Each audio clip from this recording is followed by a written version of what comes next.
ఈరోజు నిరంజన్ అనే ఒక బాలుడు చనిపోయాడు కదా.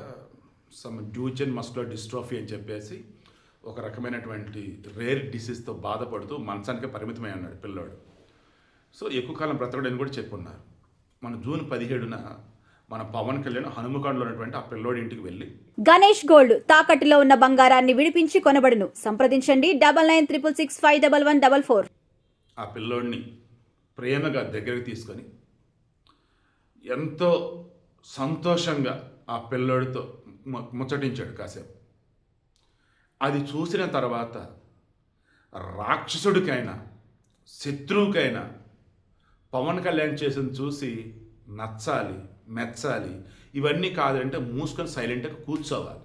కానీ ఆ వైసీపీలో ఉన్నటువంటి కొంతమంది ఆడెవడో అభిమానంట, అన్నా నేను చూడాలన్నా అని అనగానే ఎగేసుకొని వెళ్ళిపోయాడు ఈ మనిషి, ఈయనకేమవసరం తెలంగాణలో అంటూ, ఛీ ఇదొక జీవితమా, ఛీ వీళ్ళొక మనుషులు అనిపించింది నాకైతే. అలా బిహేవ్ చేశారండి వాళ్ళు. ఆ వైసీపీ రోజు రోజుకి ఎంత దిగజారుతుంది అనటానికి మరలా ఇది కూడా ప్రూవ్ అయిపోయింది. మామూలుగా మన జీవితంలో ఎవరన్నా కానీ ఒక మనిషి చనిపోయాడు అంటే ఫస్ట్ ఎవరైనా అనేది ఏంటండి, అరే అన్యాయంగా చనిపోయాడు రా, జీవితంలో ఎన్నో సాధించాలనుకున్నాడు రా, ఏం సాధించలేకపోయాడు. లేదు ఆయన చివరి కోరిక ఉందిరా, పాపం అది అవ్వలేదురా, అరే ఎంత సంపాదించాడు రా, అనుభవించుకొని చనిపోయాడు రా, అరే ఆయన చివర అక్కడికి వెళ్ళాలనుకున్నాడు రా, వెళ్ళలేకపోయాడు రా, వెళ్ళనా కదా. కొంతమంది ఉన్నారు చనిపోయారు, కుర్రోడవని పెద్దోడవని చనిపోయారు. బంగారం లాంటి చావురా, ఏం కావాలరా, అన్నీ సాధించాడురా, అందరికి అన్ని ఇచ్చాడురా, కోరుకున్నది చేశాడురా, ఇంకేం కావాలరా, ఇలానే కదా అంటారు. చిన్నపిల్లోడు చనిపోయినా లేదా బాగా ఏజ్లో ఉన్న చనిపోయినా కుర్రోడైనా కానీ ఏం కావాలరా, అనుకున్నది సాధించాడురా, ఈ జీవితానికి సార్థకత చేకూర్చుకొని చనిపోయాడురా అంటారు. వివేకానందుడు, ఆది శంకరాచార్యులు చిన్న వయసులో కదా చనిపోయినారు. సో ఎందుకంటారు ఇవన్నీ? పుట్టేమో ఏదో ఒక రోజు పోతాం, ఈ జన్మకు సార్థకత అనేది ఒకటి ఉంటుంది, అది చేకూరైన రోజు చనిపోతే చాలా ప్రశాంతంగా ఉండేది. ఈ నిరంజన్ అనే పిల్లోడు తను చిన్నపిల్లవాడిగా ఉన్నప్పుడే 5-7 ఇయర్స్లో ఆ పిల్లోడికి ఈ డిసీజ్ అటాచ్ అయింది, డ్యూచెన్ మస్కులర్ డిస్ట్రోఫీ అటాక్ అయింది. దాన్ని చెప్పింది ఏంటి డాక్టర్లు, నెమ్మదిగా పిల్లోడికి ఇక బెడ్కే పరిమితం అయిపోయిన సిచ్యువేషన్ వచ్చింది, దీనికి ఒక ట్రీట్మెంట్ అంటూ లేదు, ఉన్న రోజులు ఆ పిల్లోడిని సంతోషంగా ఉంచండి, దాన్ని ఇంకో 2 రోజులు బతుకుతాడు అంతే. హార్డ్లీ 20 ఇయర్స్ ఆర్ 25 ఇయర్స్ మించి ఉండదు లైఫ్ స్పాన్. ఈ మధ్యలో ఎప్పుడైనా చనిపోవచ్చు అయ్యా, సంతోషంగా ఉంచండి ఆ పిల్లోడిని అని చెప్పారు. అలా అయితే రాధా మనోహర్ దాస్ గారు అనుకుంటా హనుమకొండ వెళ్ళినప్పుడు ఈ పిల్లల గురించి తెలియటం, ఈ పిల్లోడిని చోటా గబ్బర్ సింగ్ అంటారని తెలియటం, పవన్ కళ్యాణ్ అంటే అభిమానం ఎక్కువ, సో ఆయన ఒక్కసారైనా కలవాలి చూడాలి అన్న ఇదిలో ఉన్నాడు.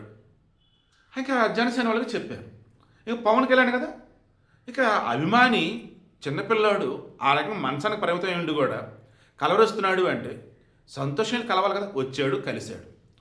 పిల్లోడితో ఎంత ప్రేమగా ఆయన ఉన్నాడంటే అతను పిల్లోడు పైరసీ సినిమాలు చూస్తా అని చెప్పినప్పుడు కూడా నవ్వి సరదాగా ఉండి ఇంకా ఎలా చూడాలి ఏంటి అవన్నీ చెప్పి ఆ పిల్లోడికి ట్యాబ్ కొనిపించారు. అండ్ ఆ పిల్లోడు కుక్కపిల్ల ఇష్టమంటే రామ్ చరణ్ దగ్గర ఉండే కుక్కపిల్ల, అది కొంచెం ఎక్స్పెన్సివ్. బట్ అదే రోజు నాకు తెలిసి వరంగల్ హనుమకొండలో సెలెక్టెడ్ పెట్ షాప్లో అది ఉంటాయి కదా యానిమల్స్ అమ్మాయి, అక్కడ తీసుకొచ్చి ఇచ్చారు.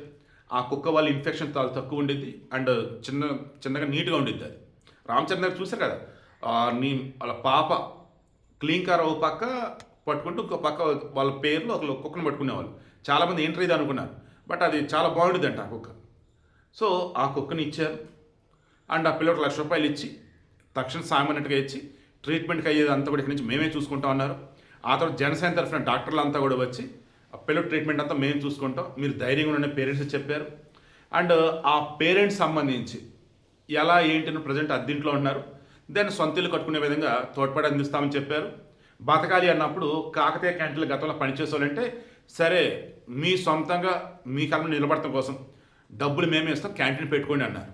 ఇదన్నీ ఆ పిల్లోడు వల్లే కదా. ఆ పిల్లోడు బ్రతికొండగా ఏం చేశాడు, వాళ్ళ అమ్మా నాన్నకి ఏంటి క్యాంటీన్ ఆ పిల్లోడి వల్లే.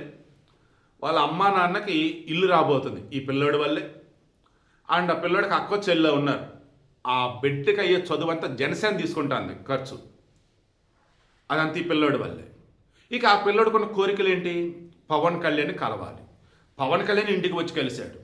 పవన్ కళ్యాణ్ స్వహస్తాలతో జనసేన డైరీని ప్రేమతో నిరంజనకంటూ రాసి నువ్వు చక్కగా సంతోషంగా ఉండాలమ్మని చెప్పేసి రాసిచ్చాడు.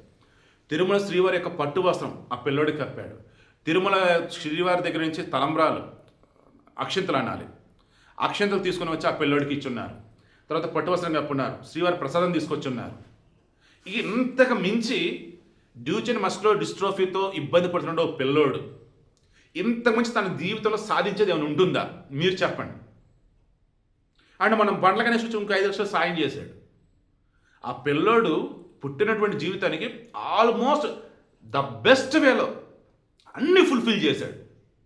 ఇక చాలు ఈ జీవితం అనుకున్నాడు. ఎన్నాళ్ళు బెడ్ మీద ఉండాలనుకున్నాడు. ఆ దేవుని గట్టిగా కోరుకున్నాడు. దేవుడా, నా వచ్చిన పని అంతా అయిపోయిందయ్యా, చాలు, ఇక నన్ను తీసుకెళ్ళాయని కోరుకున్నాడు. ఇక ఆ దేవుడు కూడా తీసుకెళ్ళాడు. ఆ కుటుంబం బాధపడుతూ ఉన్నారు.